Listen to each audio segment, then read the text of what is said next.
Hey, Tristan. Yeah, we'll just take it as is. That is what they told me, and it wasn't reckless.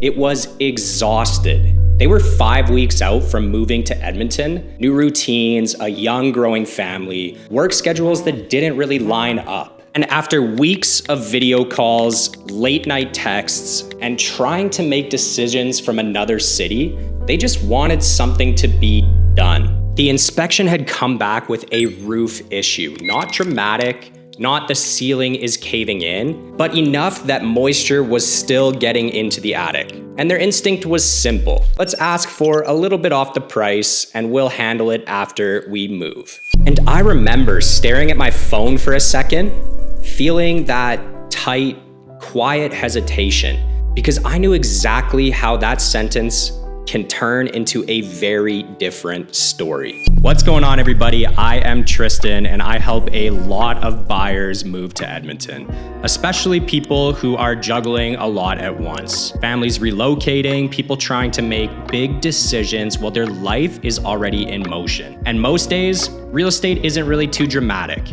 It's a bunch of small, practical choices stacked on top of each other. What matters, what doesn't, what can wait, and what absolutely cannot wait. But every once in a while, there's a moment where the house almost doesn't really matter. A moment where what somebody wants to do makes total emotional sense and still isn't safe. That's why this story stuck with me, because the pressure was not coming from the seller or the market or even the paperwork. It was coming from inside the situation, inside their timeline, their stress, their need for certainty, and inside my choice of how to respond to the situation. When they said, we'll take it as is, my mind didn't immediately go to the worst case scenario. It went to something quieter. I pictured them moving in. Boxes everywhere, kids adapting, work ramping up, sleep getting thinner, and then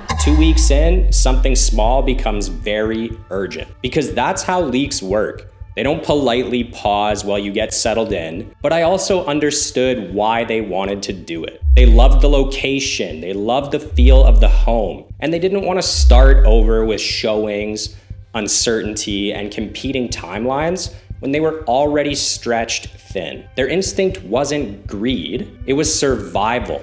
It was relief seeking. It was, please let this be the last problem. But relief-seeking decisions can be some of the most expensive decisions you will ever make, especially when water is involved.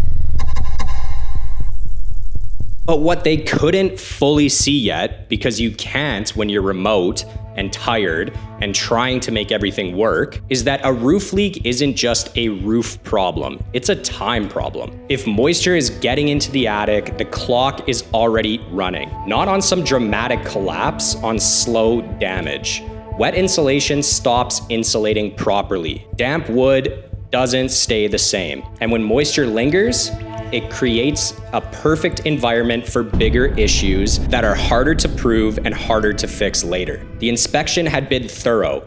Our inspector used a drone to locate the source up top and moisture readings from below. We weren't guessing. We knew where it was compromised. And we knew some insulation was affected. So the question wasn't, is this real? The question was, what happens if we do nothing until after possession? And in my head, I started listing the ways this could go sideways. The leak gets worse between now and move-in. The visible issue becomes a hidden one. The buyer inherits a problem that's now theirs, financially, emotionally, and logistically. The fix becomes more invasive, more expensive, and more stressful. Exactly when they have the least capacity. But the most important part is I didn't want to scare them, because fear doesn't create better decisions, it creates faster decisions.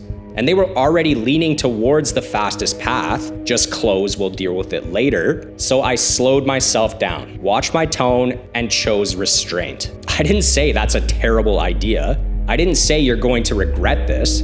I asked myself a different question.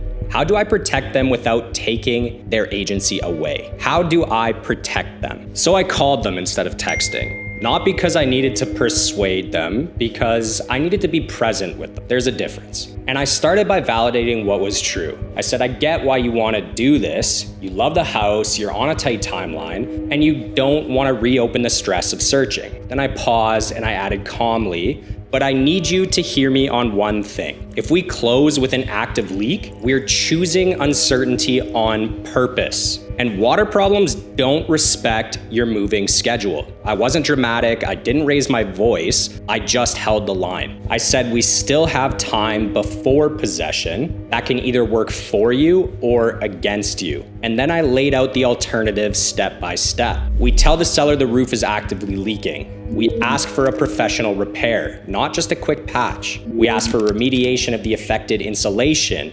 We request photos and invoices as proof, and we structure it so the buyer is protected either way. I told them if the seller refuses, that tells us something. If the seller agrees, we've reduced your risk before you ever unpack a box. Then I reminded them what matters most in moments like this. We're not trying to win a negotiation. We already got a great deal on this place. I'm just trying to make sure that in 5 weeks, you're not calling me from the middle of a move saying, I can't believe we took this on. And for a few seconds, it was just quiet on the line. Not because they were upset, but because they were thinking. And that's all I wanted. Once we framed it that way, the energy shifted. They weren't fighting the situation anymore. They were working the problem. We wrote an amendment that protected them with 2 paths. The seller completes the repairs professionally and proves it with documentation, photos, invoices, the whole thing. And if that doesn't happen, we hold back a serious amount, about 175% of the quoted cost that I arrived at with multiple roofing consultations. I already had the photos and videos of the issue, so the hardest part was getting a response back from contractors in a timely manner. That way my clients wouldn't be stuck scrambling or paying out of pocket on move-in day. Or worse, if the job did get worse in that time frame, this would cover it. That holdback matters because it changes incentives. It turns maybe into either do it properly or fund it properly.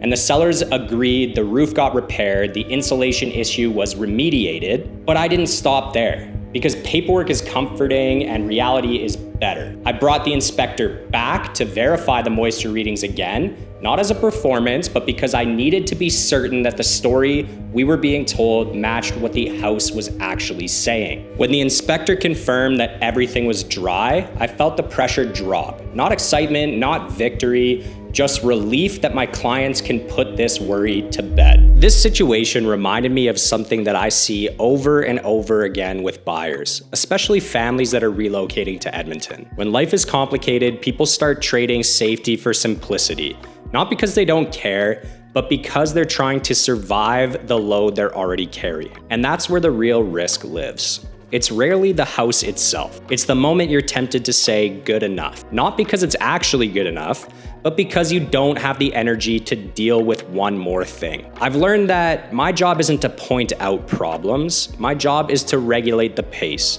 to create a calm pause in the middle of urgency, and to say you're allowed to love this home, but you're also allowed to protect your family. And sometimes the most valuable thing I can do is insert that calm pause to save somebody from making a decision that feels responsible, but is actually fear dressed up as logic. Because we'll deal with this later is often a story people tell themselves when they're hoping the future version of them will magically have more time, more money, and more energy. The truth is, future you is usually busier.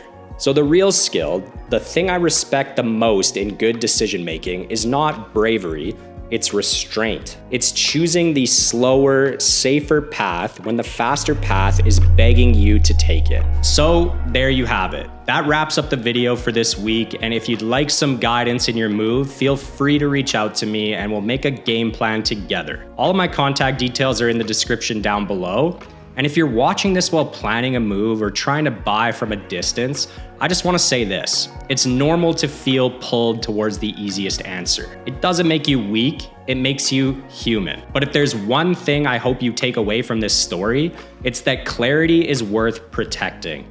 even when you're tired. So if you've ever been in that spot where you wanted to accept something as is just to stop the stress, let me know in the comments what you did or what you wish you did. And if you want more stories like this, more real decision making, then stick around, because the calm choice isn't always the loud one, but it's usually the one that you're grateful for later.